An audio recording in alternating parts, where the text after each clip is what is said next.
One game. That's all it took. Just 90 minutes into the 2026 World Cup, and the tournament has already claimed its very first victim. Gone. Just like that. Pack your bags, bye-bye, see you later. We are looking at something that is legitimately unprecedented. In the entire 96-year history of the World Cup, across every single iconic tournament, legendary upset, and massive meltdown, no nation has ever done what Tunisia just did. And look, if you think this was just a classic knee-jerk panic move because they had one horrific night under the lights in Mexico, you are completely misreading the situation. You have absolutely no idea what was already brewing behind closed doors. This wasn't a sudden decision. It was the final explosion of a ticking time bomb. Let's rewind for a second and set the scene so you can fully understand the sheer scale of this disaster. It's Sunday night. We're at the Estadio Monterrey in Guadalupe. The atmosphere is electric, the fans are buzzing, and it's Tunisia's big opening match of the World Cup against Sweden. Group stage, Game 1. The moment everyone has been building toward for years.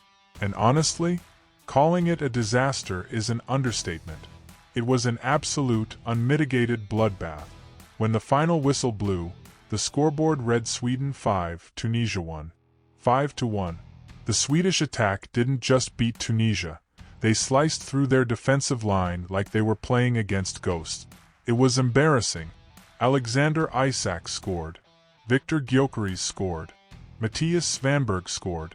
It quickly turned into one of the most lopsided, humiliating defeats in the entire history of Tunisian football on the world stage. But if you want to talk about twisting the knife, there is one specific detail from this game that is just straight up cruel. One of the guys who scored a brace, putting two past the Tunisian goalkeeper, was a young kid named Yassine Ayari. Now, Ayari isn't just some random Swedish winger. His father was actually born in Tunisia. Think about the pure, cinematic brutality of that for a second.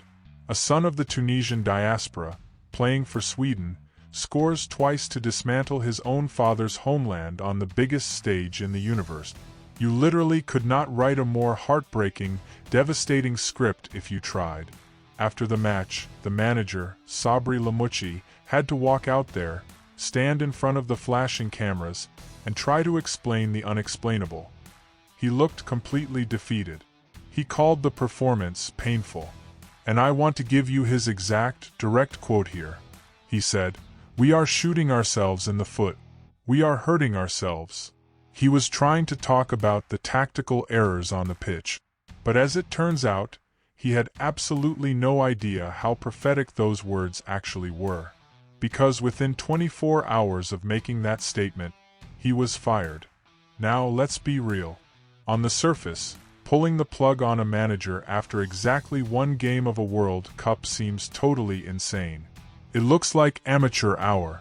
It looks like a federation completely losing its mind, hitting the panic button, and throwing their hands up in the air. But the second you step back, pull back the curtain, and look at the context, the entire picture changes. The truth is, Sabri Lamouchi was a dead man walking before the team bus ever even arrived at the stadium in Mexico.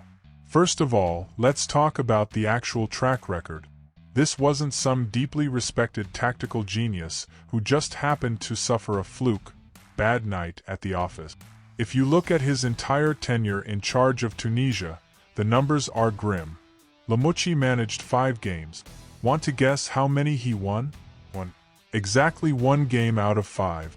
And it's not like that single victory was some statement win against a powerhouse, either.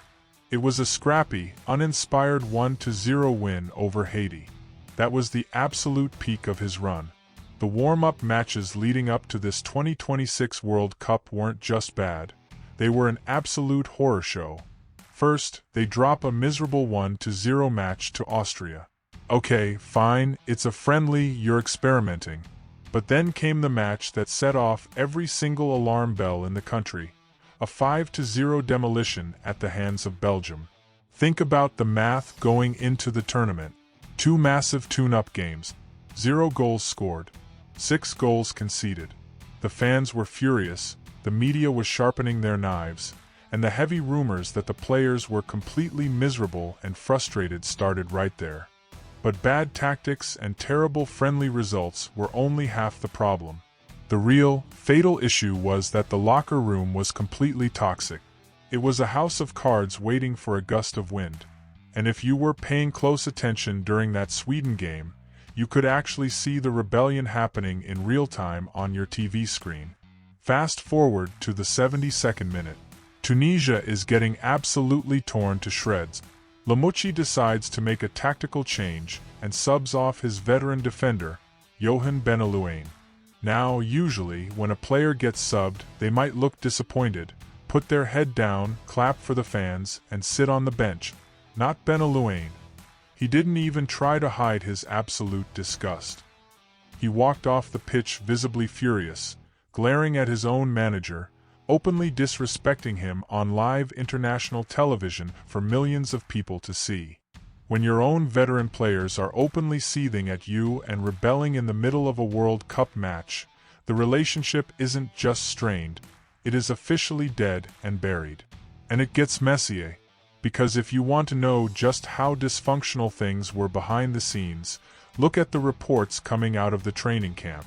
Word leaked that during the crucial final weeks of World Cup preparation, Lamouchi actually brought his own son into Tunisia's private training base. The Tunisian Federation was absolutely livid. High-ranking officials reportedly stepped in and demanded to know why a random civilian, someone who was not part of the official, credentialed delegation, was being granted total, unfiltered access to the squad during the most important tournament prep of their lives. They demanded Lamouchi explain himself, leading to a massive internal standoff. Just pause and think about that environment. Before a single ball was ever kicked in tournament play, the manager and the executives who cut his checks were already locked in a cold war over basic trust. The players were turning, the federation was highly suspicious, and the on-field results were a disaster. The Sweden game didn't cause this firing. It was just the spark that finally lit the fuse on a bomb that had been ticking for months.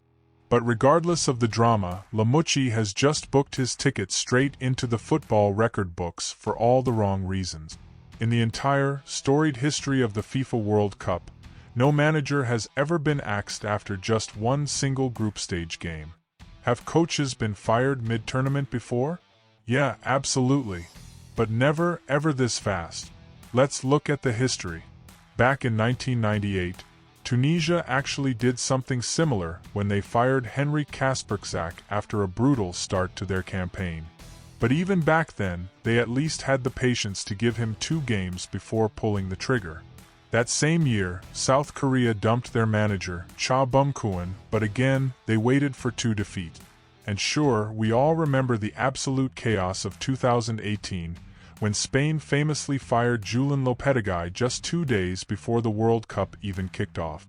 But that was because he secretly signed a contract with Real Madrid behind the federation's back. But getting fired during the tournament after exactly 90 minutes of football? It's never been done. Until right now. Lamouchi is officially the pioneer of the one-game World Cup exit. And here is the absolute kicker. This isn't even the first manager Tunisia has fired this calendar year. Think about how chaotic this federation is. Back in January, they ruthlessly sacked Sami Trabelsi after the team crashed out of the Africa Cup of Nations against Mali. Lamouchi was the savior they handpicked to steady the ship. They handed him a massive, long-term contract running all the way through 2028. He lasted exactly 5 months. This is a federation that simply does not blink. They don't do patience. They don't do process. If they smell smoke, they don't look for a fire extinguisher. They just swing the axe. So, that leaves us with the ultimate question. Who on earth do you call to walk into a 5-alarm fire in the absolute middle of a World Cup and fix it overnight? Well, Tunisia went out and hired one of the most fascinating, cinematic, and legendary characters in modern international football, Hervé Renard. If you don't know his name, you definitely know his aesthetic. Renard is the silver-haired, tan Frenchman who looks like a movie star and is famous for pacing the sidelines in his signature, ultra-crisp, tight white button-down shirt. And by taking this job, Renard is making some incredible history of his own. This is now his third consecutive World Cup appearance with his third entirely different country. He took Morocco to the big stage in 2018. He was there with Saudi Arabia in 2022. And now, out of absolutely nowhere, he's leading Tunisia in 2026. And it's that 2022 Saudi Arabia run that should tell you everything you need to know about this man. Back in Qatar, Renard's Saudi Arabia team pulled off what is universally considered one of the single greatest, most shocking upsets in the history of sport. They walked out in their opening match and beat Lionel Messi and Argentina, the team that went on to literally win the entire tournament. His halftime team talk from that game went viral globally because he was practically screaming at his players, demanding excellence and instilling total belief. So, if there is a single human being on this planet who knows how to walk directly into total locker room chaos, command instant respect, and conjure a miracle out of thin air, it is Hervé Renard. But man, the hill he has to climb is incredibly steep.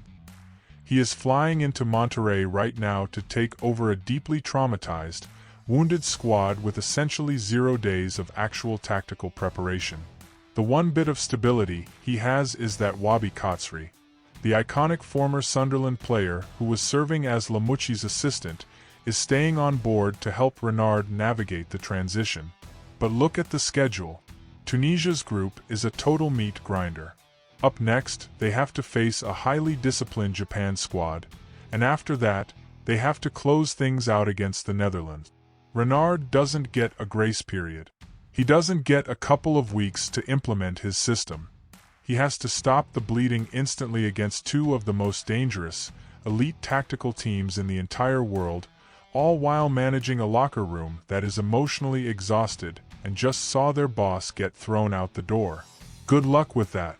So, now I want to turn it over to you guys.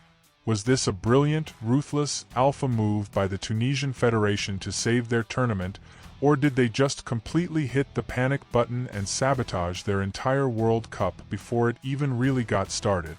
Did the locker room mutiny force their hand? Drop your thoughts and your predictions in the comments section below.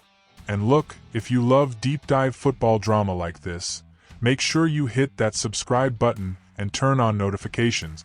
We are only 5 days into this World Cup, and it is already absolutely eating managers alive. And trust me when I tell you, this will not be the last firing we see. Thanks for watching, and I'll see you in the next video.